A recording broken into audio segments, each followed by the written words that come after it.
Selamat pagi dunia penuh warna. Hari ini akan jadi istimewa. Selamat pagi wahai teman semua. Tawar yang iringi langkah kita.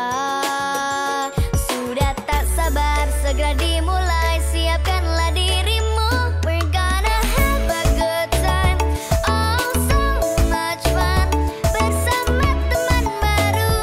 Itu yang aku tunggu. We're gonna have a good time. Oh so much fun. Belajar hal yang baru. Tak perlu ragu-ragu. Senangnya. Mari kita semua berlomba-lomba. Belajar sambil bermain. Oh asiknya. Apa yang kita kerjakan hari ini adalah bekal untuk di hari nanti.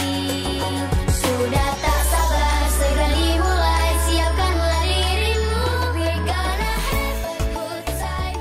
Oh so much fun.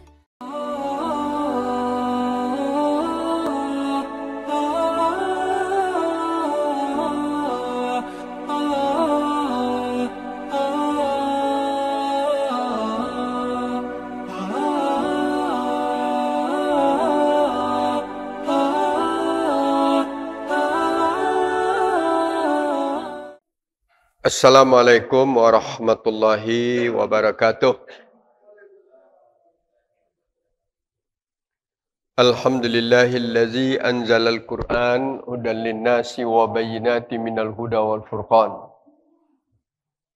Asyhadu an la ilaha illallah wahdahu la syarikalah wa asyhadu anna Muhammadan abduhu wa rasuluh.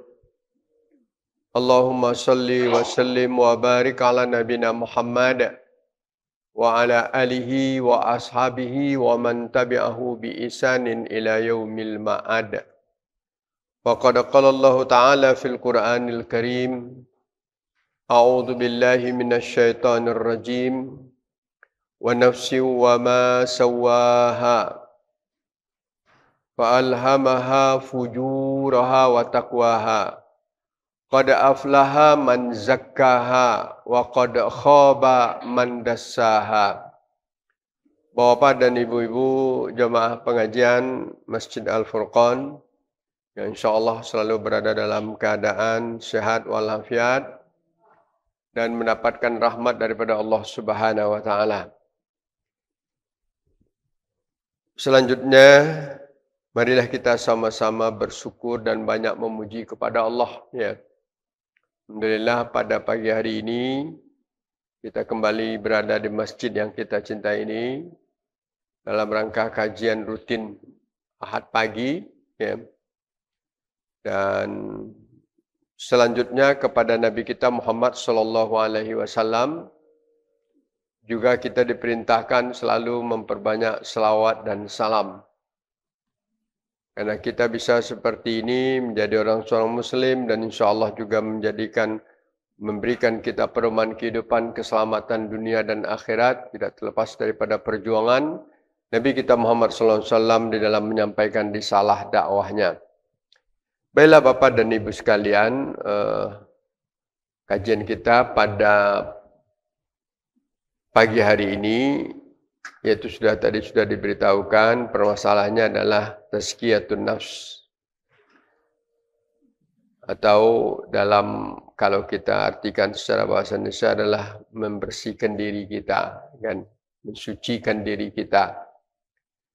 Dan ini tentu kita ambil dari apa yang dijelaskan oleh Allah di dalam Al-Quran, yaitu surat Asy-Syams ayat ke-7 sampai dengan ayat ke-10. Dan itulah yang akan menjadi pedoman pembicaraan kita sampai akhir pengajian nantinya. Baiklah Bapak dan Ibu sekalian, terlebih dahulu saya akan terjemahkan ayat ini. Ya, Bismillahirrahmanirrahim. Wa nafsiu wa ma sawwaha. demi diri manusia dan apa yang telah disempurnakan oleh Allah penciptaannya. Fa'alhamaha fujuraha wa taqwaha. Maka Allah mengilhamkan kepada dirinya hal-hal yang bersifat buruk atau jahat dan hal-hal yang bersifat takwa. Qad aflaha man zakkaha. Sungguh yang akan mendapat keberuntungan adalah orang yang mensucikan dirinya. Wa qad khaba man dassaha. Dan sungguh akan menjadi rugi dan gagal orang-orang yang mengotorinya. Itu terjemahannya Bapak Ibu sekalian. Jadi ada 4 ayat pendek itu di dalam surat Asy-Syams. Pertama kita komentari dulu kenapa ini kita istilahkan dengan tazkiyah. Tazkiyatun nafs. Tazkiyah itu terambil dari kata-kata zakka tadi. Qad aflaha man zakkaha. Zakka itu fi'il madhi secara bahasa Arab. Kalau dirubah menjadi yuzaki fi'il mudhari'nya, kemudian tazkiyah apa masdarnya. Itu yang jadi judulnya. Jadi ada judulnya terambil dari ayat tadi. Qad aflaha man zakkaha. Ha di sini adalah diri manusia. Jadi yang akan menang itu, yang akan beruntung itu adalah orang yang mensucikan dan membersihkan dirinya. Nah, itu maka arti judul yang kita bicarakan pada pagi hari ini. Bapak dan Ibu sekalian, kita biasa juga mengenal kata-kata zakat pada zakat. Zakat itu artinya juga membersihkan. Salah satu arti zakat itu adalah membersihkan dan menumbuhkan dan menambahkan, memberkahkan, memberikan keberkahan gitu ya. Kalau orang berzakat berarti membersihkan hartanya, mensucikan hartanya. Berarti dia mengembangkan dan menambah nilai hartanya dan akan menambah juga keberkahannya. Dan begitu juga manusia. Manusia secara fisik dia disuruh mensucikan dirinya. Dan ini banyak dalam Al-Quran. Sumber kata dulu. Umpamanya ini kita ambil di dalam surat Asy-Syams tadi. Di dalam surat Al-A'la juga. Dengan kata-kata qad aflaha man tazakka. Sama aja artinya itu. Tapi beda di dalam penggunaannya. Jadi qad aflaha man tazakka wa dzakara isma rabbih fasalla. Itu. Kalau yatazakka artinya adalah orang yang berupaya membersihkan dan mensucikan dirinya terus-menerus. Itu artinya bedanya. Jadi apa beda zakkaha dengan yatazakka? Kalau zakka itu artinya banyak. Memperbanyak hal-hal yang akan bisa membersihkan dirinya. Jadi ini rahasia bahasa Arab yang tidak kita ketemukan dalam bahasa Arab. Bahasa lain hanya dengan merubah satu kata aja. Kemudian kalau ditambah lagi satu huruf, jadi 5 huruf, tazakka. Tazakka itu juga mensucikan, bersihkan secara umum. Tapi secara makna penggunaannya, kalau di dalam istilah bahasa Arab, itu adalah litadarruj. Litadarruj itu artinya dia selangkah demi selangkah begitu. Nah, artinya kalau selangkah demi selangkah berkelanjutan. Jadi hampir sama aja maknanya ya. Jadi banyak upaya di dalam membersihkan dirinya dan yatazakka dia membersihkan dirinya secara berkelanjutan. Tidak hanya seketika. Ya. Kan ada orang hanya membersihkannya seketika, habis itu kemudian dibersihkan lagi, kemudian ulang lagi kan. Tapi ini tidak. Yatazakka berketerusan. Artinya Bapak dan Ibu sekalian, dalam kehidupan kita sebagai seorang muslim, kita diharap untuk selalu berada dalam keadaan suci bersih. Kan itu. Dengan makna, itu tentu ada makna lain. Maknanya lainnya gini, bahwa diri kita itu sulit terlepas daripada bernoda, bersalah, atau berdosa. Kan itu. Kenapa? Inilah karena ayat ini. Fa'alhamaha fujuraha wa taqwaha. Karena potensi kita ada bisa berbuat jahat, bisa berbuat takwa. So kita lihat Bapak sekalian. Dan coba kita baca hadis Rasulullah. Kenapa judulnya ini? Qala Rasulullah sallallahu alaihi wasallam, salawatul khams. Al-jum'ah ilal jum'ah. Ramadan ila Ramadan.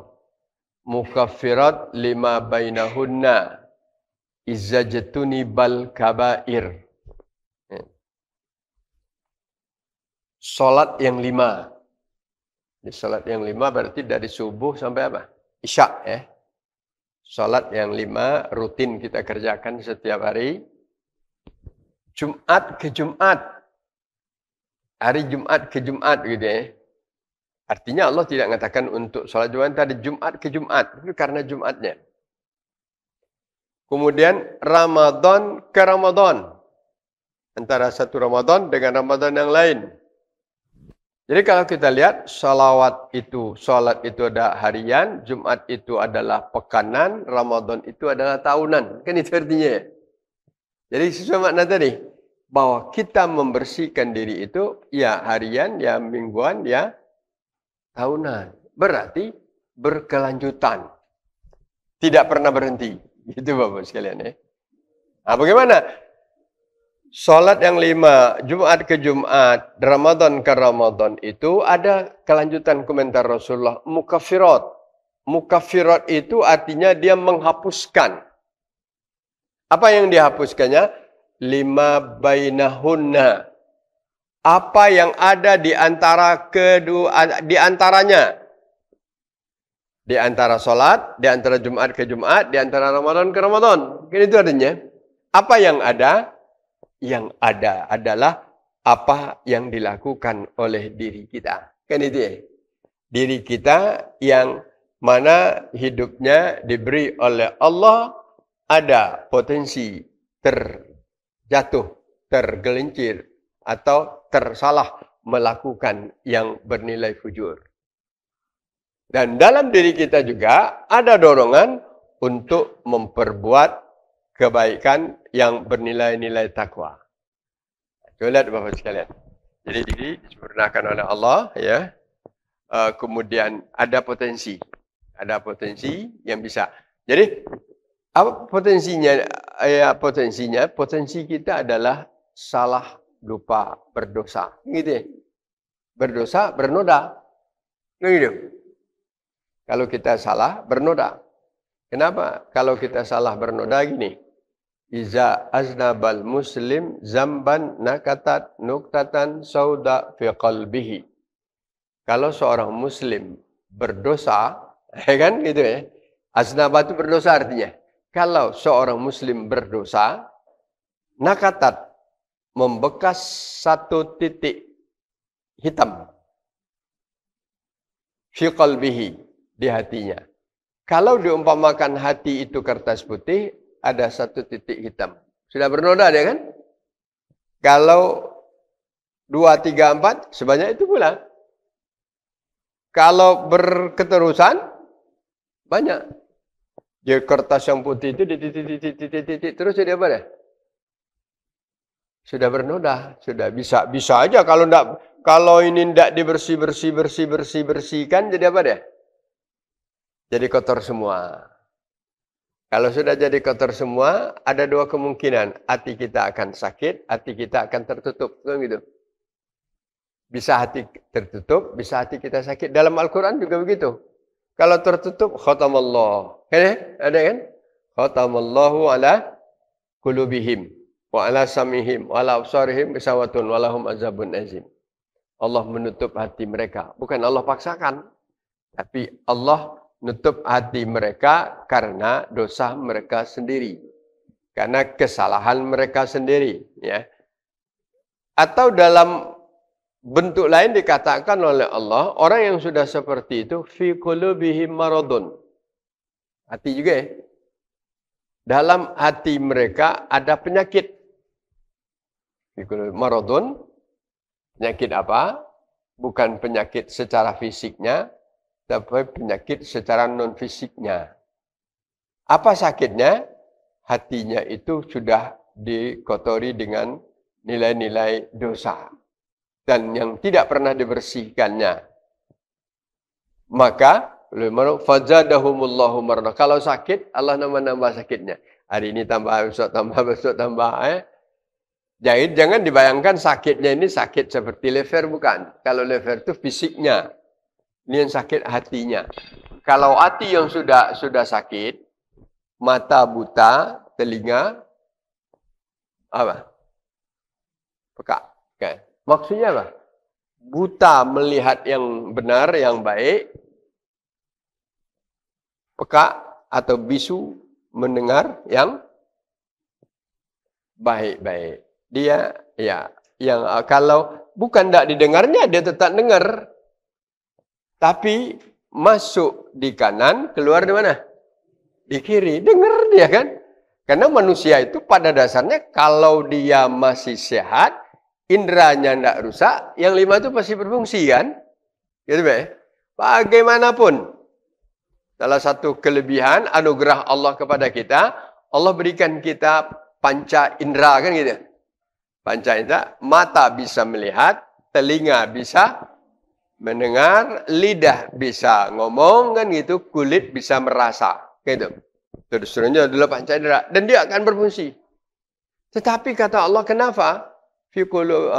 Allah akan menutup hatinya, menutup pendengarannya, bukan dia tidak melihat, bukan dia tidak bisa ngomong, bukan dia bisu, bukan dia tidak bisa mendengar.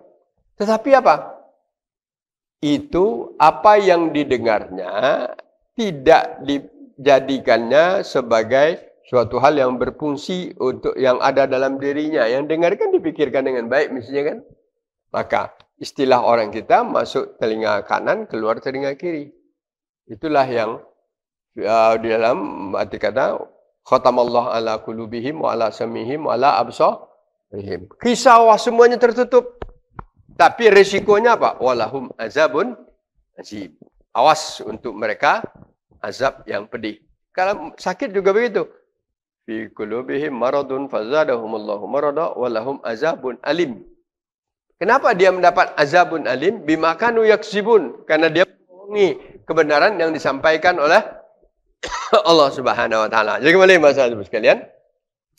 Jadi kalau begitu tazkiyah itu harian, mingguan dan harian, pekanan dan tahunan. Harian dengan salat, pekanan dengan hari Jumat, tahunan dengan Ramadan, dengan saum Ramadan, ya. Dan itu insya Allah akan kita lewati. Maka itu sebabnya zakkaha atau tazakka. Sama aja. Qad aflaha man zakkaha. Artinya sungguh akan beruntung orang yang mensucikan dan membersihkan dirinya. Sama saja dengan ditambah lagi satu huruf. Qad aflaha man yatazakka. Fi'il madhi dan fi'il mudhari aja. Dan perubahan bentuk kata aja. Ya, yang menjadikan dia itu. Maka ibu-ibu dan bapak sekalian, kita ini itu sebabnya dalam kehidupan sehari-hari jangan tinggalkan sholat. Kan itu. Maka dikatakan dengan aqimus sholat. Wa yuqimunas sholat. Tidak mengerjakan sholat tapi dirikan. Kalau dirikan itu mantap. Tidak pernah berubah. Selagi posisi kamu dalam akalnya sehat, tetap. Walaupun badan sakit kan gitu ya. Selagi sakit tidak menghalangi dan tidak membatalkan wajib sholat ya. Paling-paling kalau sakit keringanan untuk orang yang apa? Tidak puasa di bulan Ramadan. Tapi kalau sholat tidak ada cerita. Sholat kamu sakit, kamu sehat, kamu tidak bisa apa-apa, tidak bisa duduk, ya berbaring, tidak bisa berbaring, ya sesuai dengan kata hati. Sampai begitu wajib sholat Bapak sekalian ya. Kenapa? Karena kita ini bisa kotor di dalam kehidupan keseharian kita. Kenapa kotor? Karena potensi tadi. Apa potensinya? Fa'alhamaha fujuroha. Gitu ya. Allah telah mengilhamkan dalam diri kita bisa berbuat jahat, bisa berbuat tidak baik. Ya. Contohnya apa? Saya katakan kita bisa, dulu pernah saya bicara masalah ini, kita bisa salah, ya. Kita bisa lupa, kita bisa lalai. Coba tanya diri kita masing-masing, Bapak dan Ibu sekalian. Kira-kira yang 3 ini ada tak? Ada semua. Ada semua. Termasuk saya. Bukan Bapak dan Ibu aja. Saya pernah salah. Bisa salah ngomong, ya, bisa salah lihat, bisa salah dengar. Walaupun kadang-kadang udah sengaja, tapi salah deh. Saya bisa lupa. Sudah 3 rakaat kah? Sudah 4 rakaat kah? Atau saya pernah lupa, saya janji, tapi tidak teringat. Itu sifat manusia itu. Jadi, saya pernah salah, saya pernah lupa, saya pernah lalai. Cobalah, pernah tidak kita lalai kira-kira? Dijamin pernah. Lalai apa? Ya kalau lalai di dalam pekerjaan duniawiyahnya bisa, ya. Lalai di dalam menjaga dirinya juga bisa, ya. Kalau lalai yang payah itu, yang sulit itu kalau lalai mengerjakan apa? Tuntutan, kewajiban, beban kita sebagai seorang muslim. Kalau lalai. Itu maka ada kata-kata fawailul lil musallin. Lalai maka celaka, neraka. Kan itu. Bagi orang yang lalai. Ya, orang yang sholat. Celaka bagi orang alladzina hum an sholatihim sahun. Orang yang lalai sholatnya. Jadi Bapak saya itulah makanya. Jadi sesempurna apapun penciptaan kita diberikan oleh Allah kepada manusia ini, tetapi dia tetap punya titik-titik lemah. Dia punya kekurangan. Dia titik hal-hal yang sulit diartikan. Untung Allah itu maha pengasih kan dia. Kan kenapa kita katakan itu setelah kita salah, setelah kita lupa, setelah kemudian kita lalai. Kelanjutan keempat apa? Berdosa. Kalau sudah berdosa, kelanjutannya apa? Bernoda. Kan itu ya? Saya salah, saya lupa, saya lalai, saya berdosa, diri saya bernoda. Ya. Nodanya apa? Hadis Nabi tadi. Noda titik hitam. Kalau ini dibiarkan, maka berbahaya. Untung Allah Maha Rahman, Allah Maha Rahim. Itulah apa? Kata-kata itu selalu kita baca ya. Bismillahirrahmanirrahim. Ya. Itu kata-kata kan yang harus apa? Walaupun dia tidak wajib dituntut kepada kita memulai sesuatu dengan membaca itu kan? Ngapain? Selagi itu baik, pekerjaan itu baik, mulai dengan itu. Dengan apa? Bismillahirrahmanirrahim. Itu memberikan pengakuan terhadap diri kita, kan? Mengaku kita, ya Allah, kan? 3 nama Allah di sana itu. Allah, Rahman, Rahim. Kenapa ini? Padahal nama orang lain kan banyak. Kenapa ini yang disebut? Karena Rahmannya Allah, Rahimnya Allah kepada kita setiap saat, setiap waktu. Allah berikan rahmat kepada kita, Allah berikan kesempatan kepada kita, diri kita yang bernoda ini untuk dibersihkan. Ya, dengan tuntunannya. Ya. Kamu sholat, dulu pernah saya katakan, kalau sholat kewajiban terbayar, pahala dapat, ya, nilai dirasakan, dan dosa dihapuskan. Istilah ya, kewajiban, pahala, nilai, dampak, kemudian apa lagi? Dihapuskan. Apa salah? Antara salah kan. Itu namanya tazkiyah. Itulah maka judul kita tazkiyatun nafsi. Bersihkan diri kita. Setiap hari saat. Jadi sholat. Jadi jangan dikatakan saya sholat tazkiyatun nafsi. Jangan. Kalau sholat itu saya kerjakan menunaikan kewajiban kepada Allah. Tapi dampaknya apa? Nilainya apa? Dapat membersihkan, mensucikan diri saya. Setiap hari. Karena 5 kali. Coba pembatasan waktunya itu kan. Subuh. Dari tadi dah subuh lah 3 jam lebih, 4 jam ya. 4 jam. Mungkin ada lagi salah kan? Ya, nunggu. Ada tadilah bacaan tak juga hapus. Nunggu nanti salat lagi. Apa? Suhur. Bersih lagi kan? Itu maka diartikan dia berkelanjutan. Ibu-ibu dan bapak sekalian, kita takut ya. Kalau hal-hal yang seperti ini tidak cepat dihapuskan, tidak cepat upaya kita. Karena kita tidak tahu perjalanan hidup ini, tidak tahu kan? Perjalanan hidup itu adalah rahasia Allah. Ya, rahasia Allah, kita tidak tahu apa yang bakal terjadi, maka itulah sebabnya Allah tentukan kepada kita secara berkelanjutan untuk selalu berada dalam posisi dalam keadaan bersih. Jadi, kembali kita kepada ayat tadi. Jadi, wa nafsi wa ma sawwaha, demi diri manusia yang disempurnakan oleh Allah. Kan itu? Dengan kesempurnaan ini, dia akan bisa membersihkan dirinya. Nah, silakan kita lihat posisi kita masing-masing. Alhamdulillah. Kalau kita lihat dan kita pertimbangkan dan kita rasakan sendiri apa yang ada pada diri kita, maka kita akan berkata Alhamdulillah. Ya Alhamdulillah kan itu. Ya, apapun jangan nilai ibu dan bapak sekalian kondisi apa yang kita rasakan, tapi coba lihat diri kita. Wah, dalam Al-Quran dikatakan begini, wa fi anfusikum afala tubsirun. Anfusikun itu kan jamak nafsun.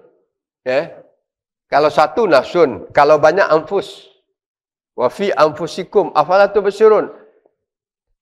Kalau kita terjemahkan, apakah yang ada dalam diri kamu tidak kamu pikirkan?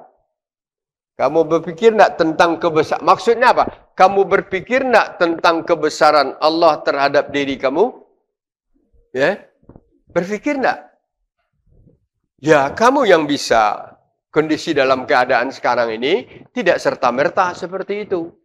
Tapi tidak terlepas daripada karunia Allah, khalaqa fasawwa wa qaddara fahada. Kan ada surah apa? Surah Sabbihisma rabbikal a'la. Sabbihisma rabbikal a'la allazi khalaqa fasawwa fahada. Dia ciptakan, ya. Kemudian disempurnakannya. Penyempurnaan pertama dalam rahim 9 bulan. Penyempurnaan kedua adalah setelah lahir ke dunia. Khalaqa fasawwa. Kemudian apa? Faqadara. Faqadara itu diberi takdir oleh Allah. Takdir dalam segala macam perjalanan hidupnya. Banyak takdirnya kan? Sudah, yaitu fahada. Fahada itu diberi hidayah. Itu beberapa sekali. Itu termasuk lingkung wa nafsi wa ma sawwaha. Maka kalau kita kaitkan wa fi anfusikum afala tubsirun. Jadi ya, kembali-kembalinya tidak ada alasan bagi seorang manusia. Kan itu sebenarnya. Tidak alasan bagi seorang manusia untuk tidak mengakui kebesaran Allah Subhanahu wa taala. Tidak ada alasan bagi seorang manusia untuk tidak tunduk dan beribadah kepadanya. Tidak ada alasan seorang manusia kecuali harus mengikuti apa yang diperintahkannya. Itu maksud kata-kata tadi, Bu sekalian. Jadi Allah bukan sekadar cipta, bukan Allah sekadar kata-katakan itu nafsi wa ma sawwaha atau wa fi anfusikum afala tubsirun itu. Tapi hendaknya diri kamu ini harus kamu bentuk menjadi bentuk yang sempurna. Bentuk yang kalau dapat apa? Apa yang ada dalam diri kita ini menjadi nafsul mutmainnah. Ada tak nafsul mutmainnah? Diri yang itu bukan nafsu itu. Ya, diri kita yang punya nafsu gitu nah. Jadi diri kita yang punya nafsu, karena manusia itu kesempurnaan diciptakan oleh Allah, punya fisik, punya nafsu, punya akal dan punya perasaan karena punya hati. Kan Pak kita punya fisik, kita punya nafsu, kita punya akal, kita punya perasaan hidup kita gitu. Nah, kalau dapat, apa yang ada itu? Kita termasuk ya ayatuhan nafsul mutmainnah. Kenapa? Kalau dapat di akhir-akhir seperti ya ayatuhan nafsul mutmainnah, kita akan dapat panggilan oleh Allah, irji'i. Kamu pulanglah. Kalau lo sudah seperti itu, pulanglah. Dah siap nak pulang, Ibu? Bapak, dah siap nak pulang? Kita kan disuruh pulang nih. Berarti kita sekarang mana? Merantau kan? Kenapa ada kata-kata irji'i, pulanglah? Baliklah artinya kan? Berarti bukan di Palembang saya, bukan di Padang saya, bukan di Jakarta saya, bukan di Jawa saya. Ya, oh ini perantauan saja. Saya itu di mana? Nenek saya dulu dalam surga kan itu. Tempat saya dulu dalam surga. Cuma disuruh pergi merantau dulu, bisa enggak balik lagi? Kan itu intinya ya. Kira-kira bisa enggak kita balik lagi? Syarat balik pertama Muslim. Nah, setiap Muslim pasti dapat balik. Ya, setiap orang Muslim pasti dapat balik. Artinya setiap orang yang beriman dan beramal soleh, apapun posisinya, bukan aja, dia pasti balik masuk surga. Kan itu ya. Itu optimisme kehidupan kita sebagai seorang Muslim. Keuntungan, apa kalau ditanya apa keuntungan paling besar sebagai seorang Muslim? Kita nanti akan balik kembali ke surga. Jangan seperti orang Nasrani, bahwa kalau kita ini domba yang sesat, yang masuk surga itu mereka katanya kan. Tidak, yang akan masuk surga itu kita. Tapi kita ingin masuk surga yang mulus. Gitu nah ya. Kan balik kampung itu ada yang mulus ya. Ada yang susah-susah payah kan? Benar tak? Ada yang mulus, ada yang susah. Irji'i, baliklah. Ila rabbiki, menghadap Tuhanmu di surga. Irji'i ila rabbiki. Kemudian apa? Itu jadilah menjadi hamba yang sah. Jadi amat radiyatan, yang diredai oleh Allah. Jadi kembali masalah tadi, maka itu Bapak sekalian, kata-kata wa nafsu wa masawwaha itu luar biasa. Yang inti-intinya tidak ada alasan bagi orang itu untuk tidak beribadah kepada Allah. Tidak ada alasan bagi manusia itu untuk tidak tunduk kepada kehendak Allah. Tidak ada alasan oleh manusia untuk membangkang. Tetapi nyatanya manusia tetap membangkang. Gitu ya. Nyatanya tetap manusia banyak yang membangkang. Nah, kalau kita ini kan termasuk yang tidak membangkang ini. Orang kafir itu membangkang dia kan. Kita robalah sedikit kata-katanya. Orang kafir itu orang yang membangkang terhadap keimanannya kepada Allah. Kafir itu artinya kan ingkar. Ingkar itu apa? Menantang. Ya. Jadi orang kafir non-Islam menantang. Apa yang ditantangnya? Kebenaran. Tapi kalau kita orang Islam apa? Orang yang menyerah. Orang yang menyerah tunduk kepada kehendak Allah. Al-Islam itu apa? Al-Islam, Islam istislam wal khudu' lillah. Islam itu adalah menyerahkan diri untuk selamat kepada Allah dan tunduk kepadanya. Itu kita. Maka itu sebabnya kita ahli surga. Dan tinggal lagi kita bervariasi. Ada yang apa? Dia tetap masuk surga, tetapi karena di dalam dirinya ada fujur. Kan gitu ya? Kan dari Allah sudah sempurnakan diri kita. Tapi karena kita menjadi objek ujian, objek penilaian, kan gitu ya? Sebanyak ini makhluk Allah yang akan menjadi ujian dan penilaian, yang akan ada rewardnya. Reward itu kan adalah hadiah yang akan dikasih. Adalah orang-orang yang beriman. Ya. Apa rewardnya? Rewardnya kalau kita beriman dan dapat mengalahkan fujur, dapat mengendalikan hal-hal yang jahat, yang tidak baik, yang berdosa dalam diri kita, insya Allah kita akan selamat itu. Jadi, kembali, manusia ini banyak yang terjerumus, kenapa? Karena dia lupa, itu aja. Karena dia lupa bahwa Allah sudah mengingatkan, Allah sudah beri daya, dalam diri kamu itu ada potensi yang bisa menjerumuskan kamu berbuat jahat. Gitu ya. Tapi sebaliknya dalam diri kamu itu juga ada potensi yang bisa menjadikan kamu bertakwa. Kalau bertakwa baik. Mana ayatnya? Itulah tadi. Ayat ke-8. Fa'alhamaha fujuraha wa taqwaha, kan jelas itu. Maka diilhamkan Allah. Ya. Diilhamkan itu diberitahu oleh Allah dalam diri kamu, gitu maksudnya. Akan kalau arti aslinya ilham itu suatu hal yang dibisikkan oleh Allah. Berbeda dengan kalau wahyu. Wahyu diberikan oleh Allah hanya melalui Jibril kepada Nabi. Tapi kalau manusia bisa dapat ilham. Kan ya? Apa ya? Fa'alhamaha. Diberitahu oleh Allah. Hei manusia, kamu anak Adam. Ingat, dalam diri kamu ada sesuatu hal yang bisa menjerumuskan kamu kepada berbuat jahat. Itu artinya ilham itu. Diingatkan oleh Allah itu. Tapi di balik itu, ada juga di dalam diri kamu yang bisa kamu berbuat baik. Maka intinya, kamu tinggalkan yang jahat ini, kamu kerjakan yang baik karena kamu ingin kembali, kan itu Ibu Nafasan. Kalau kembali dalam satu segi, kamu ingin beruntung, kan begitu. Kamu ingin beruntung. Semua kita ingin beruntung. Tidak ada yang ingin rugi. Kamu mau beruntung, ini permasalahannya. Hadapi masalah ini. Apa masalahnya? Ada yang jahat, ada yang baik. Kalau kamu bisa stop yang jahat, lanjutkan yang baik, kamu beruntung, kamu selamat. Pulang. Ya. Tapi kalau kamu dihadang oleh yang tadi, kamu gagal, tidak bisa melanjutkan. Nah, maka itulah diingat-ingatkan oleh Allah. Fa'alhamaha fujuraha wa taqwaha. Diilhamkan oleh Allah. Ada aja ibu-ibu dan bapak sekalian. Kenapa itu ada?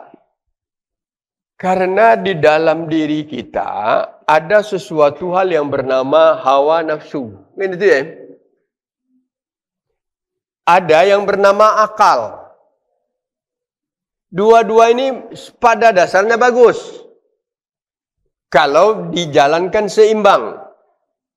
Tapi dia tidak bisa berjalan seimbang sendirian tanpa ada pedoman.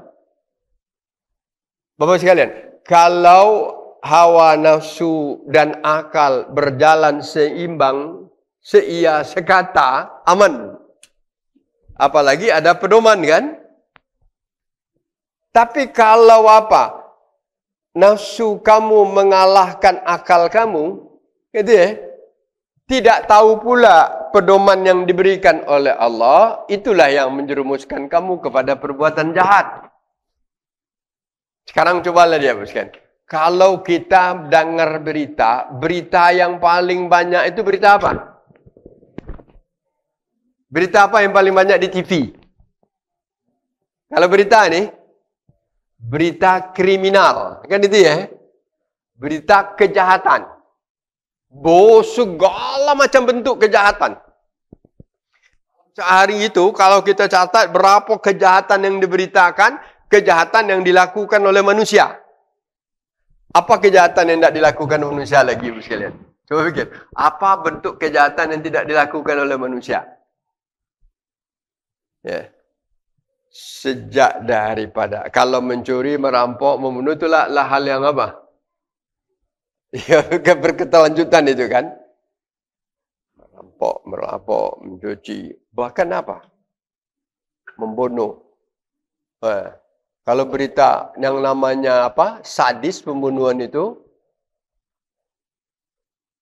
tidak pernah berhenti. Setiap hari. Membunuh anak kecil, membunuh orang dewasa, membunuh bos, membunuh anak buah. Yang lebih parah lagi apa? Membunuh ibu, membunuh istri, membunuh ayah. Ada tak?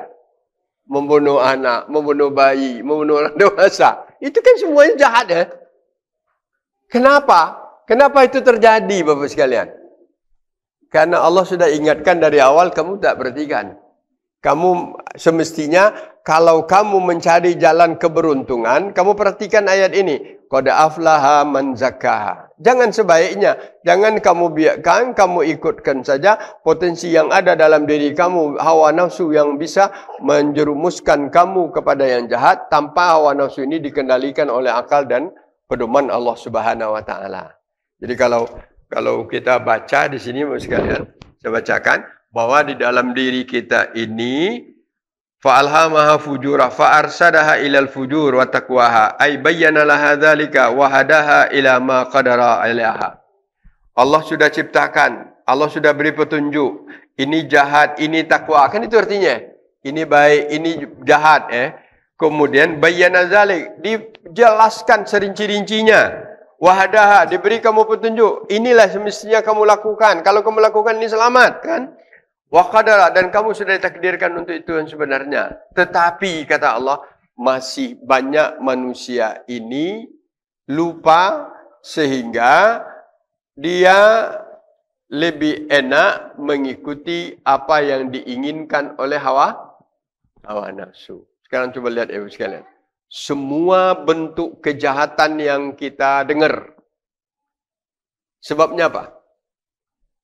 Ini. Tidak membendung potensi fujur yang ada dalam dirinya dengan ketakwaan. Itu aja. Tidak membendung potensi jahat dengan ketakwaan. Kan fa'alhamaha fujuraha. Sebenarnya kalau dia bisa bendung kejahatan itu, qad aflaha man zakkaha, kan jelas itu. Sungguh kamu pasti akan menang. Kamu pasti beruntung. Tapi sayangnya kamu lebih banyak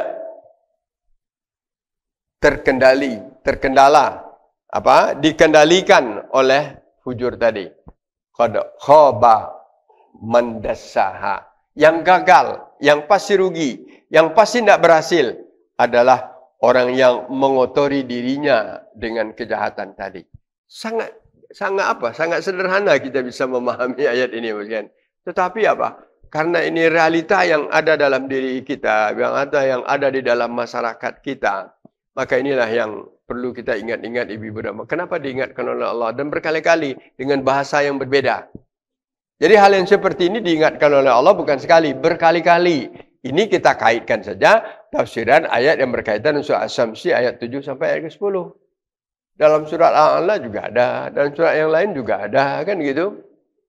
Hai manusia, ya kamu tidak akan selamat kalau potensi jahat kamu lakukan. Ya, apa saja bentuknya? Apa saja bentuknya jelas itu. Jadi fujur wa taqwa. Kenapa dengan kata-kata takwa di sini? Takwa itu artinya apa?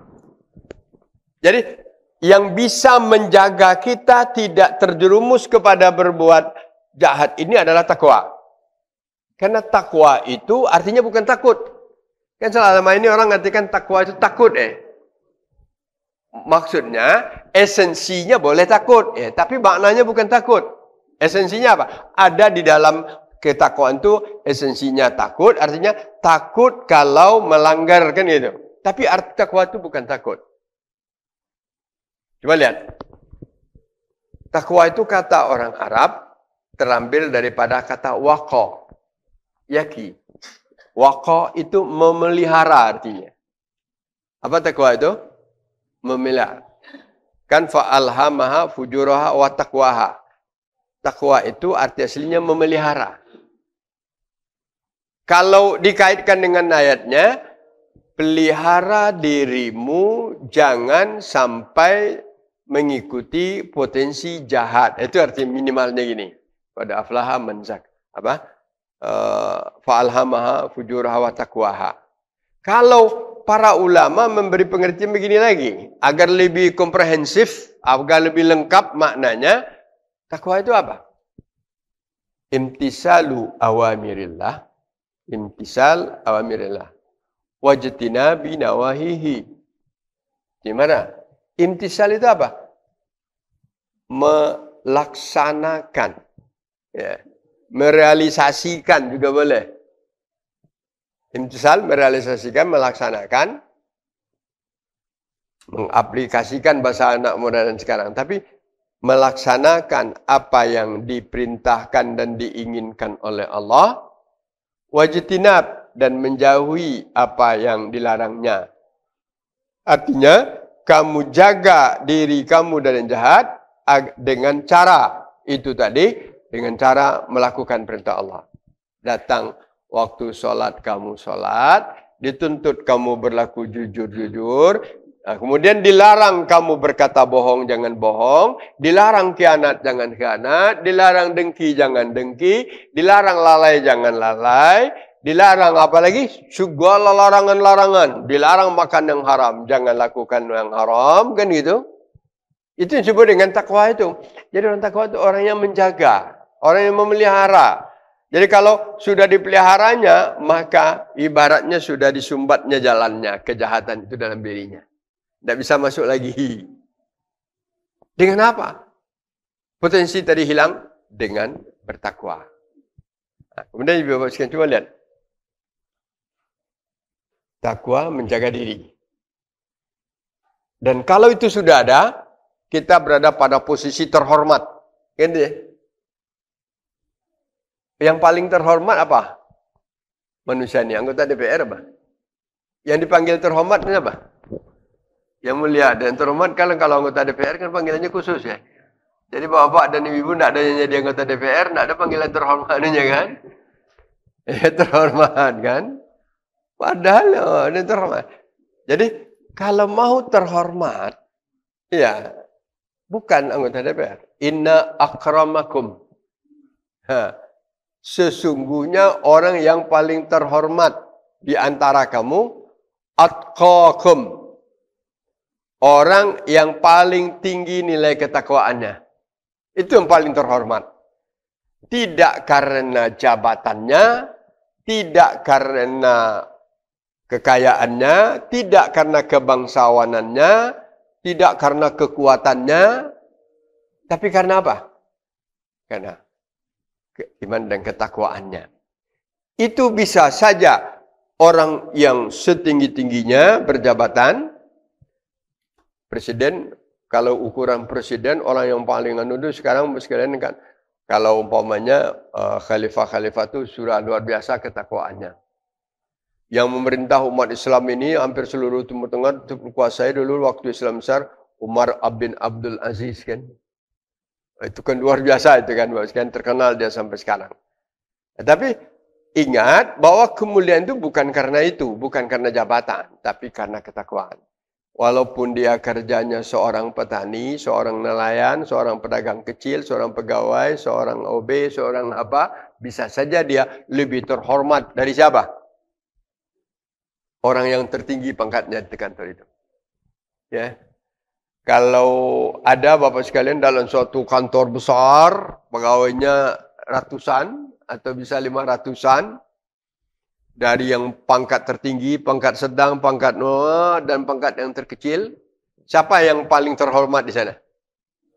Kalau secara duniawi siapa? Presiden yang memimpin kantor itu kan. Tapi secara apa? Secara penilaian ruhiyah, nilai agamanya siapa? Belum tentu. Mungkin saja OB yang tadi. Mungkin saja yang tukang sapu tadi. Apa? Mungkin saja yang tukang bersihkan WC tadi. Kenapa dia walaupun kerjanya itu, tapi dia tidak mengikuti kehendak hawa nafsunya, dia jujur dalam bekerjanya, kan gitu ya. Dia datang waktu sholat, dia lakukan sholat, dia baik kepada orang. Sebaliknya, dia tidak pernah juga merugikan orang lain. Dan malah dia dimarahi dan dia dianiaya, dia tetap terima dengan sah. Bisa saja dia lebih tinggi. Dia di kantor itu yang paling tinggi di sisi Allah adalah dia. Itu inna akramakum inna atqakum. Maka itu Bapak sekalian, apapun posisi kita, tidak boleh kita memandang enteng apapun jabatan orang. Kenapa? Belum tentu yang kita anggap apa tadi lebih rendah, lebih hina, mungkin di sisi Allah dia lebih tinggi. Kenapa? karena dia mengamalkan ayat ini. Karena dia mengamalkan ayat ini. Banyak itu contoh ibu-ibu dan bapak sekalian. Ya banyak sekali dan ini akan kita lihatkan realitanya. Jadi qad aflaha dikatakan fa'alhamaha fujuraha wa taqwa. Jadi takwa itu menghalangi yang jahat, dia baik. Dan bisa dicapai oleh seluruh orang. Dan ini jugalah keistimewaan agama kita. Agama kita untuk mengamalkannya bukan karena pangkat, bukan karena ilmu, bukan karena uang, tapi karena diri. Karena diri kita. Ya. Karena diri kita yang mulia, insya-Allah itulah yang bernapanya. Tapi kalau duniawiyah baru. Karena pangkatnya, karena ilmunya, karena uangnya, karena kekuatannya. Ada yang 4 nyaman. Ilmu ada, pangkat ada, kekuatannya ada, kedudukannya ada, aman dia. Secara duniawiyah. Tapi belum tentu aman secara duniawiyah. Coba lihat Bapak sekalian beberapa. Banyak orang mimpin, tapi setelah mimpin itu banyak diapai orang. Tidak tahulah kita. Kita hanya nyebut orang. Banyak contoh kan. Kenapa? Karena tidak membentengi diri tadi dengan kata-kata tadi. Maka kita, Bapak sekalian, kita dalam Islam itu tidak ada yang tidak akan meremehkan posisi seseorang. Tidak boleh meremehkan. Tidak boleh menghinakan. Mentang-mentang apa? Maka dikatakan oleh Allah, kamu itu adalah oleh Rasulullah, kita ini sawasiyah, sama ke asnanil musud.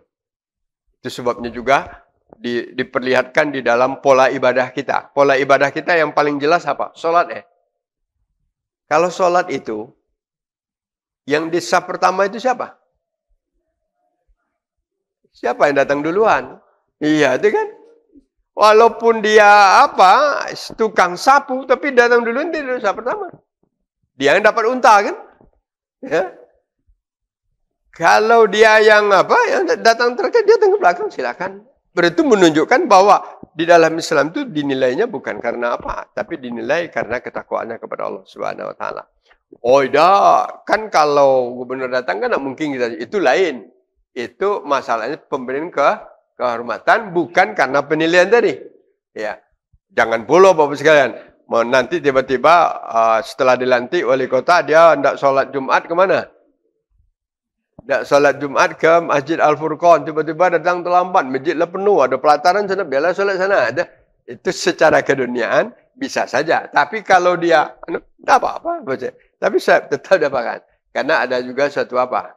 Tapi tidak ada aturan secara apa? Secara ibadah tidak ada. Itu adalah secara faktor keamanan aja mungkin ya. Protokolernya aja. Jadi kan banyak nonton, oh kenapa Tuhan? Kami, gubernur nak sholat tempat kami. Saya pertama lah dikosongkan katanya. Kan gitu kan? Kan itu. Kalau ada berita, gubernur nak sholat Jumat satu masjid, itu biasanya protokolernya sehari sebelumnya lah datang. Saya pertama dia apa kan? Dikosongkan. Itu karena apa? Faktor aja. Jadi kembali, tapi secara nilai tadi tetap berlaku sama. Jadi itulah. Selanjutnya ibu ketakwaan. Takwa itu tidak bisa serta-merta kan? Kata-kata yang mudah. Tidak juga suatu hal yang susah kan? Wa'alhama. Tapi yang jelas modalnya sudah ada. Nilainya sudah ada. Tinggal lagi kita pengembangannya. Pengembangannya di dalam apa? Di dalam keseharian, dalam kehidupan kita. Maka kalau kita jadikan takwa ini benteng di daripada apa? Kalau di sini yang jahat, kita bentengin dengan masuk sini, maka dia terhalang. Ya. Kalau dia sudah terhalang, dia tidak masuk lagi. Maka selamatlah insya-Allah. Itu maka, karena tidak ada lagi gangguan-gangguan ya. Kalau tidak ada gangguan, berarti dia bisa berjalan aman ke depan. Maka itu sebabnya kata-katanya, qad aflaha, kan? Qad aflaha, sungguh beruntung, sungguh sukses. Sungguh menang, itu artinya qad aflaha itu. Siapa? Man zakkaha. Orang yang berupaya membersihkan dirinya ini. Ya. Minimal itu ibu dan bapak sekalian akan tercermin di dalam diri kita hal-hal yang seperti itu. Bagaimana kita menjaga diri kita untuk bisa bersih, tazkiyatun nafsi tadi. Karena kita tadinya sulit terlepas ya, tapi harus bersihkan. Orang bertakwa harus beriman ya, satu ya. Orang bertakwa harus beriman, tidak mungkin takwa tanpa iman. Orang bertakwa harus istiqomah dengan keimanannya. Orang bertakwa harus apa? Harus sabar. Harus beramal soleh. Jadi, beriman, istiqomah, beramal soleh. Itu bisa enggak kita? Itu dulu. Kenapa demikian? Wallazina qalu rabbunallah summastaqamu. Kan ada kata itu ya. Kalau beriman kepada Allah, kemudian dia teguh pendirian, dia istiqamah, baru setelah itu tatanazzalu alaihimul malaikat, turun malaikat. Alla taqafu wa la tahzanu wa basyiru bil jannah. Maka ketakwaan itu modal pertamanya adalah beriman, istiqamah dengan keimanannya, kemudian beramal soleh. Kalau yang tiga ini tidak ada, pasti tidak jadi.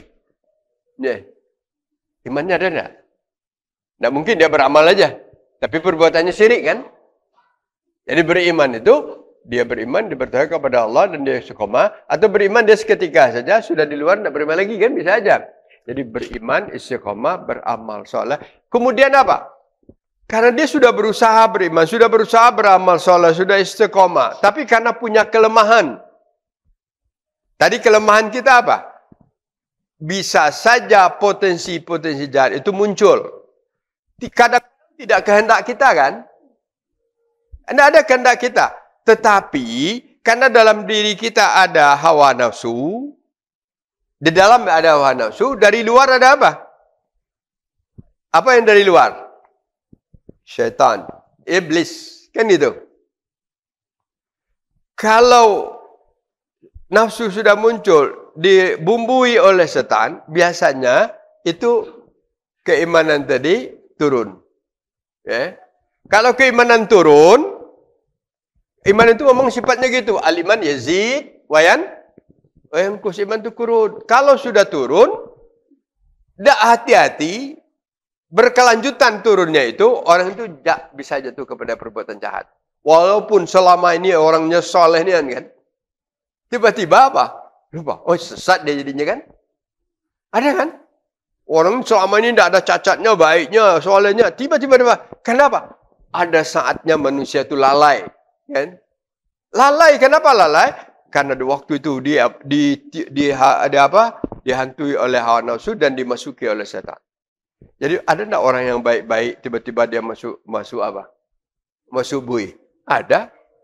Oh, selama ini tidak pernah ada cacat orang ini. Baik sekali.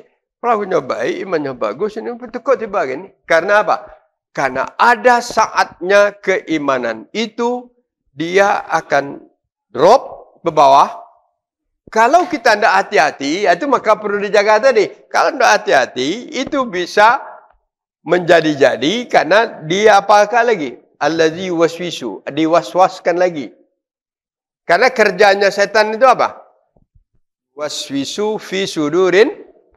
Ditiup tu laju, tidak apa-apa sekarang. Kan? Akibatnya apa? Lajunian. Sudah lajunian, nyesal. Astagfirullah, salah aku.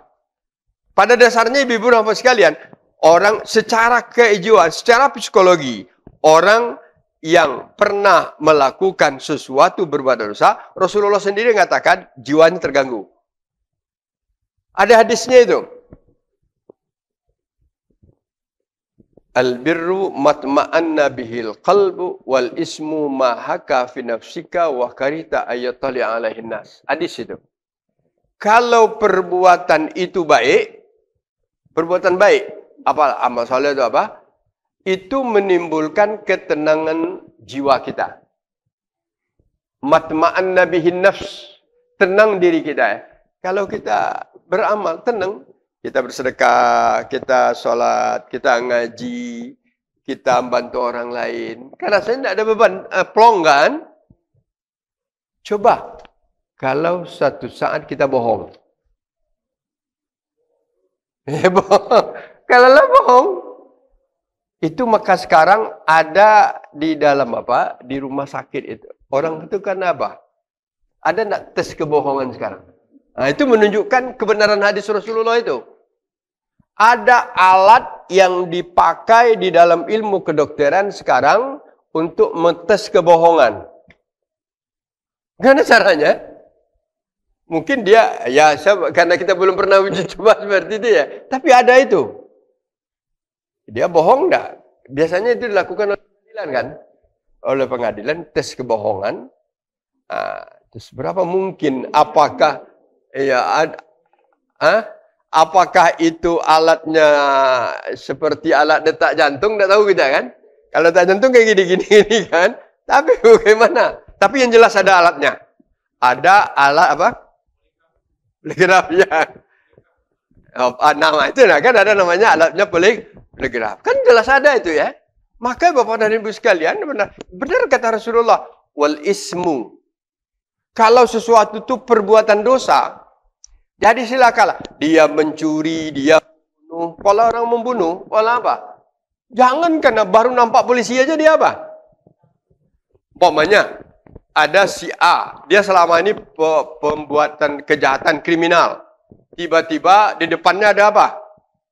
Polisi. Kemudian diambil apa tadi? Poligraf tadi. Apa kira-kira reaksinya? Positif Bapak dan sekalian. Jadi apa? Masya Allah, di mana Rasulullah dapat ilmu itu yang heran kita? Kalau tidak wahyu dari Allah. Di mana Rasulullah hidup di padang pasir 14 abad yang lalu? Sudah tahu itu. Kalau orangnya baik-baik saja, insya Allah apa? Fluktuasi jiwanya bagus, tenang. Itu fluktuasinya. Matma'anna bihin nafs, tenang jiwanya. Itu maka ya ayyuhan nafsul mutmainnah. Logikanya begitu sekalian. Jadi ayat Al-Quran itu, hadis Nabi itu, dengan kemajuan ilmu modern sekarang bisa dicarikan keilmiahannya begitu ya, kebenarannya. Jadi kembali kepada masalah tadi, dengan haka itu artinya tidak tenang.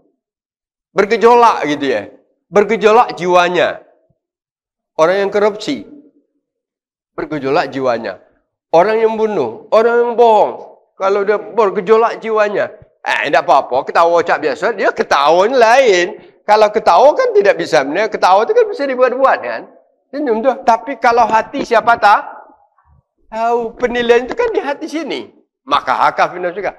Kemudian. Wa karihta ayat tali'a alaihin nas. Kalau itu berniat jahat, orang itu pasti tidak senang kalau diketahui orang lain. Siapa yang senang diketahui? Itu kalau sudah hatinya sudah bergelimang dosa betul. Ada tukang begal kan ketahuan ya.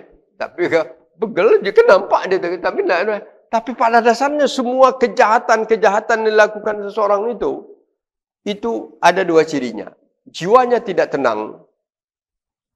Hatinya bergejolak. Kemudian dia tidak senang dilihat oleh manusia.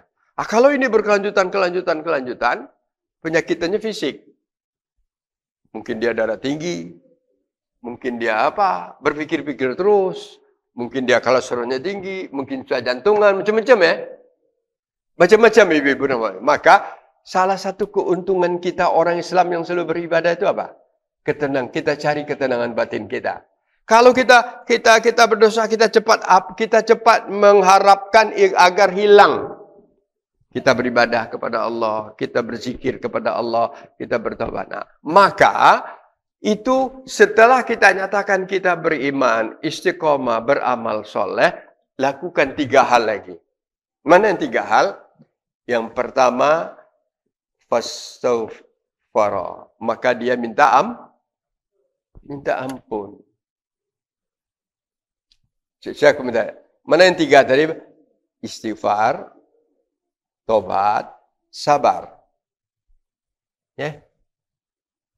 Ini kelanjutan daripada iman, istiqomah, amal soleh. Dilengkapi dengan apa? Istighfar. Kan kalau imannya sudah bagus, amal soleh bagus, kan dia tidak berdosa lagi. Iya. Tapi potensi jahat tetap ada kan itu tadi ya. Potensi jahat tetap ada. Maka perlu istighfar. Contoh. Nabi berdosa enggak? Tidak berdosa dia. Karena sudah dijamin oleh Allah. Dia dari awal. Dia karena akan dijadikan oleh Allah sebagai manusia pilihan. Sejak dari kecil dia sudah dijaga. Bahkan belum berdosa dia sudah dijaga. Ibaratnya dengan lambang umur 4 tahun dadahnya sudah dibedah. Ya. Belajar sejarah Nabi enggak?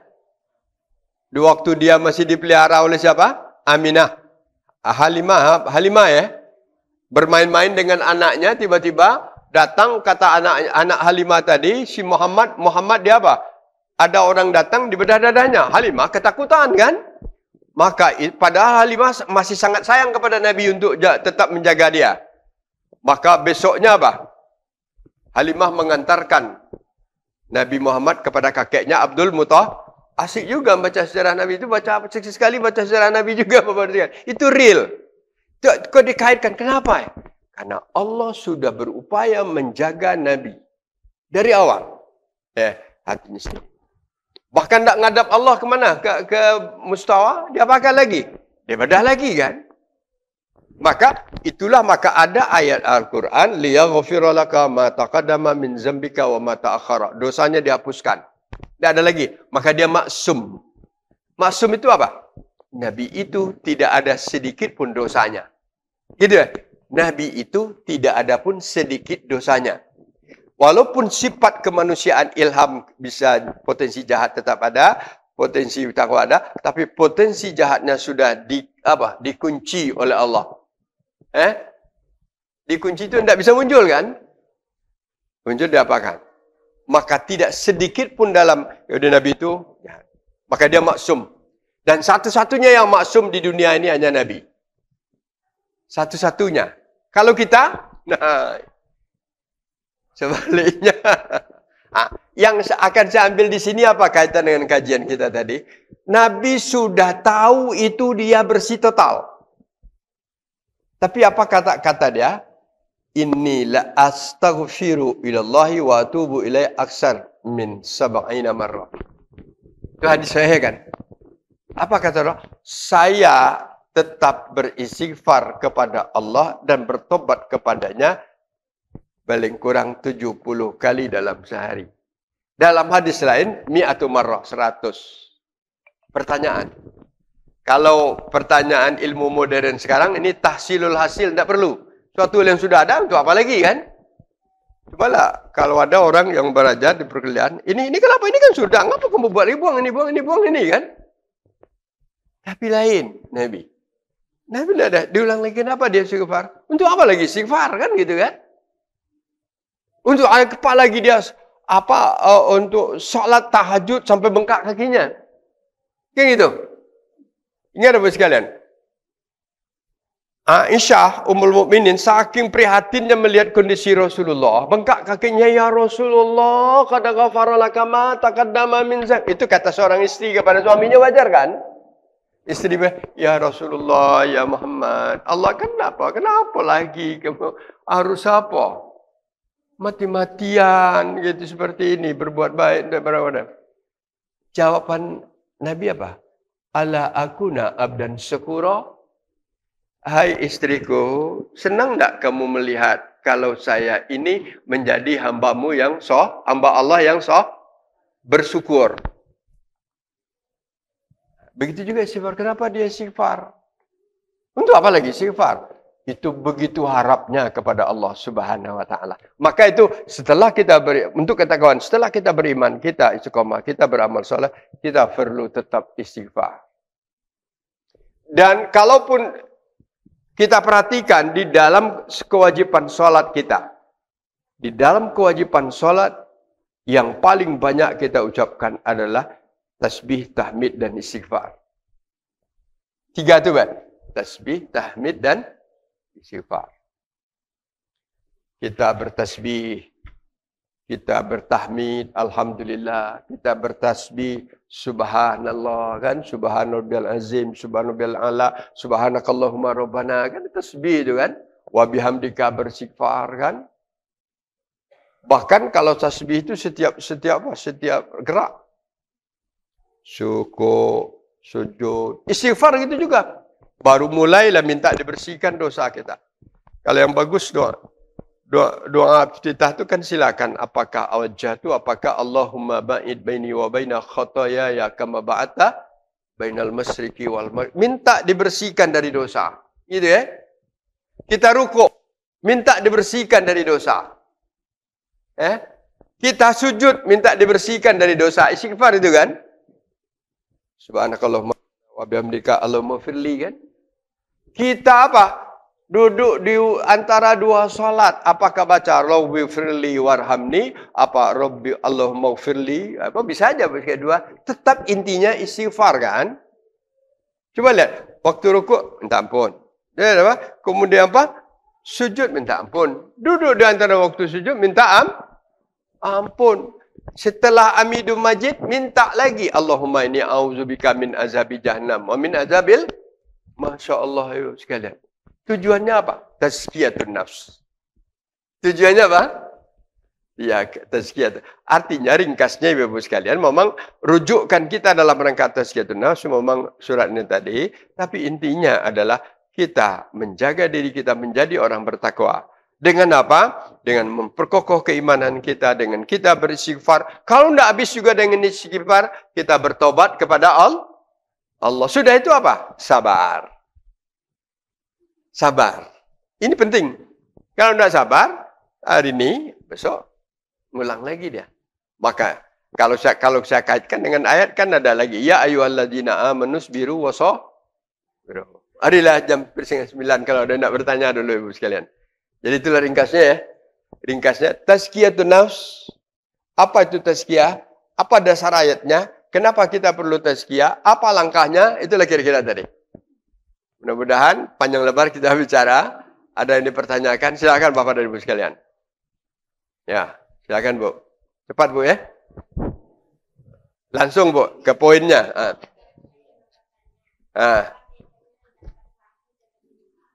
Dapat? Ya, sudah. Ya.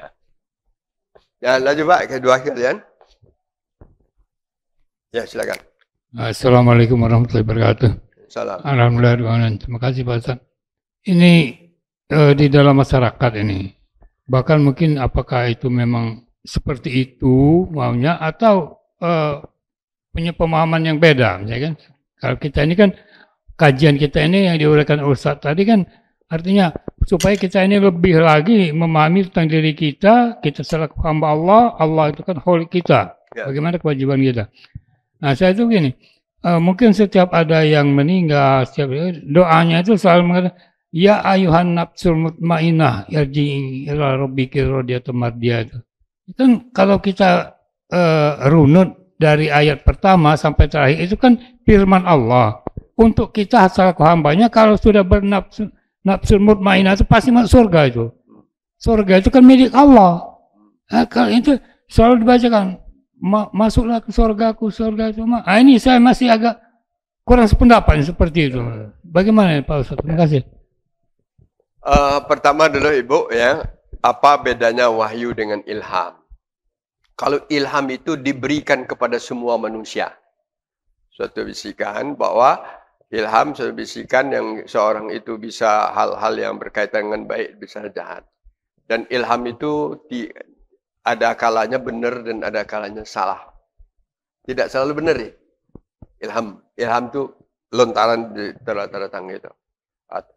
Orang yang berbuat, orang nak merampok, orang nak mencuri, itu dapat ilham dari itu kan. Noh, ada kunci. Kita buka di motor, buka langsung ya kan. Padahal tadi tidak ada apa? Tidak ada rencana kan? Maka itu ada di dalam ilmu kriminal itu ada seseorang tidak ada rencananya berbuat baik, berbuat jahat, tapi ada kesempatan. Maka kenapa? Ilham di waktu itu. Jadi ilham itu datangnya dari Allah juga. Tapi sebagai seorang Muslim, ilham kalau mengarah kepada yang jahat harus ditahan dengan takwa kan itu kajian kita.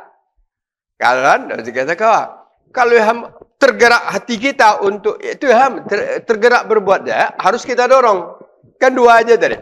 Kalau ilham untuk cepat tahan dengan takwa. Tahan berbuat tetap dorong. Dorong begitu agar dikerjakan. Itu kalau ilham. Jadi ilham itu bisa terjadi pada seluruh manusia. Kalau wahyu itu datangnya dari Allah hanya disampaikan oleh Allah kepada para nabinya. Hanya kepada nabi. Jadi kalau nabi dan rasul kemudian Kalau dia berupa melalui kitab suci, melalui apa? Melalui Jibril, dia akan menjadi kitab pedoman hidup. Contoh, Nabi itu dapat wahyu. Ada wahyunya melalui Jibril, maka itu apa? Itu Al-Quran. Nabi dapat wahyu, karena segala yang dilakukannya, dia tidak melalui Jibril, tapi dia membahasakannya itu jadi hadis. Wa ma yantiqu 'anil hawa illa wahyu yuha. Itu satu-satunya Nabi itu dan Rasul. Apa yang diucapkan Nabi itu menjadi wahyu. Artinya sudah berupakan apa? Tapi wahyunya tidak melalui apa? Tidak melalui Nabi, maka dia bernama hadis kan? Tapi bahasanya diungkapkan oleh Nabi. Tapi ada lagi, maka ada yang bernama hadis kursi kan? Nah, itu hadis kursi itu tidak melalui Jibril. Ada bunyi Allah berkata, tapi bunyinya dibahasakan oleh Nabi. Nah, itu Bu. Jadi itu beda wahyu dan kemudian berkaitan dengan Bapak sekalian. Rasulullah dari awal sudah mengingatkan kita bahwa bagaimana kita cara mengamalkan Islam ini, bagaimana kita melakukan perintah Allah ini.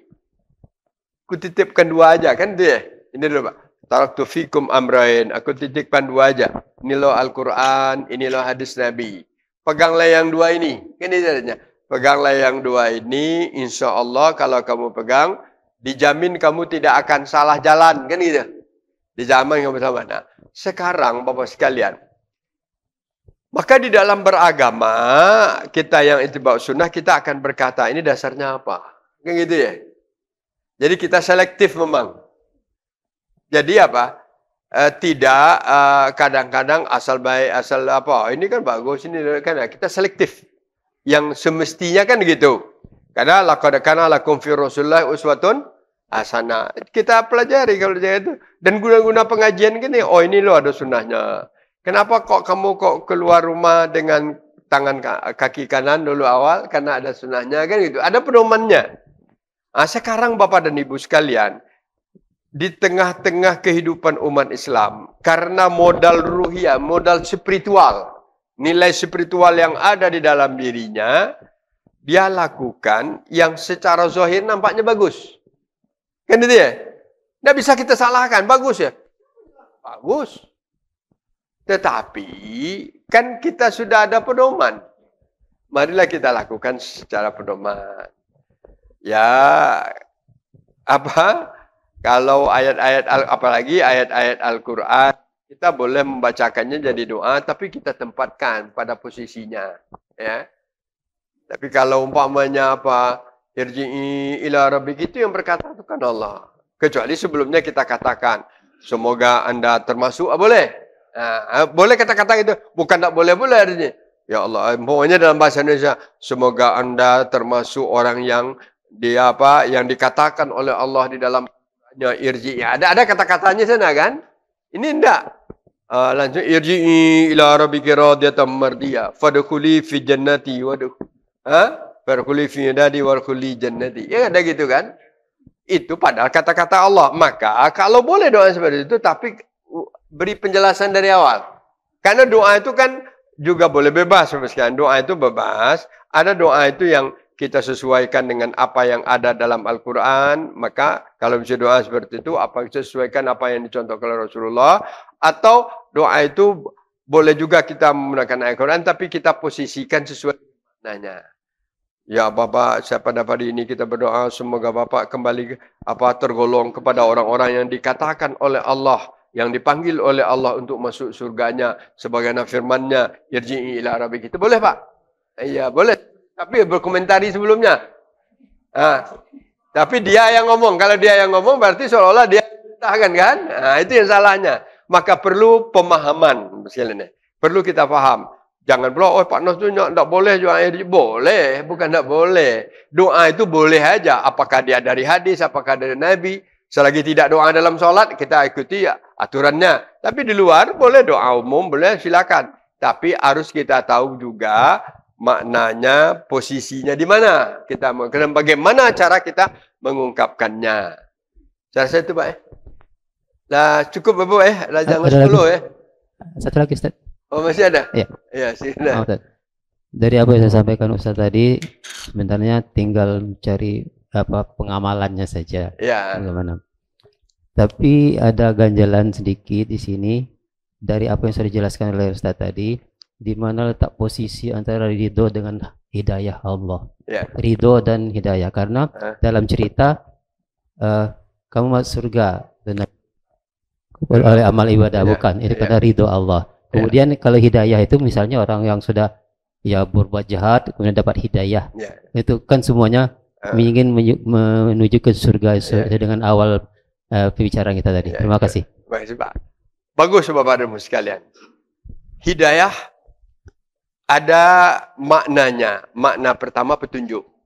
Ada petunjuk yang jelas. Al-Quran itu hidayah. Satu dulu ya. Tapi ada hidayah yang selalu kita minta kepada Allah. Hidayah bermakna taufik, ada hidayah. Hidayah adalah yang menggerakkan hati kita untuk mengikuti petunjuk itu secara benar. Itu maka kita minta kepada Allah, ihdina siratal mustaqim. Nabi sendiri tidak bisa memberi hidayah. Dan hidayah itu diberikan oleh Allah kepada orang yang tertentu. Maka di waktu Nabi melihat pamannya menjelang akhir hayat tidak juga bersahadat, dan dia ingin memaksakan agar pamannya ini jadi orang Islam, sudah berupaya dan tidak berhasil, apa kata-kata Allah? Innaka la tahdi man ahbabta, walakinnallaha yahdi man yasha. Engkau ya Muhammad tidak bisa memberi hidayah. Ya. Hidayah dalam makna yang hakiki dalam hati dia. Ya, tapi ada hidayah yang mana itu Al-Quran kan? Itu ada Al-Quran. Jadi hidayah itu petunjuk Allah. Kita minta selalu. Mudah-mudahan perjalanan kita ini mendapat hidayah dari Allah. Dan kita tidak tahu hakikat bagaimana. Dan kemudian ridho, Allah senang. Kan ridho itu senang. Artinya nilai amal kita tadi, kita beriman, kita beramal soleh, kita istiqomah, kita berdoa. Mudah-mudahan ini sesuai dengan hidayah Allah. Kan itu ya? Sesuai dengan petunjuk. Semudah-mudahan mendapat ridho dari Allah. Ridho Allah dan hidayah Allah yang hanya Allah yang tahu. Dan kita berupaya. Paling-paling kita diberi oleh Allah bahwa untuk mengukur Allah itu ridho atau tidak. Iaitunya apa yang kita lakukan ini sesuai dengan kehendak Allah. Mungkin itu aja kan? Tapi nilai terakhir kita serahkan kepada Allah. Maka yang kita cari memang itu. Di dalam perjalanan hidup ini kita dapat hidayah. Sebagai pedomannya, jadi Al-Quran itu pedoman mendapatkan hidayah. Hudal linnas kan gitu ya. Menjadi pedoman untuk mendapatkan petunjuk bagi manusia. Ridho, radhiyallahu anhu wa radu'an, kan itu ya. InsyaAllah kita orang innal ladzina amanu wa amilus solihat lam jannatun tajri min tahtihal anhar khalidina fiha. Radhiyallahu anhu wa radu'an. Allah ridho, kita ridho. Allah ridho, berikan kepada kita ridho, kita senang dengan apa yang telah diridhoi Allah untuk kita. Jadi ridho Allah kita cari, Pak.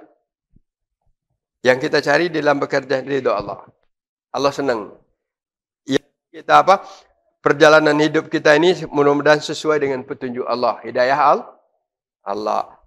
Petunjuk dasarnya adalah Al-Quran dan hadis Nabi kita. Dah satu Cukup Bapak dan Ibu ya. Saya perbanyak maaf. Nasrullah fatum. Assalamualaikum warahmatullahi wabarakatuh.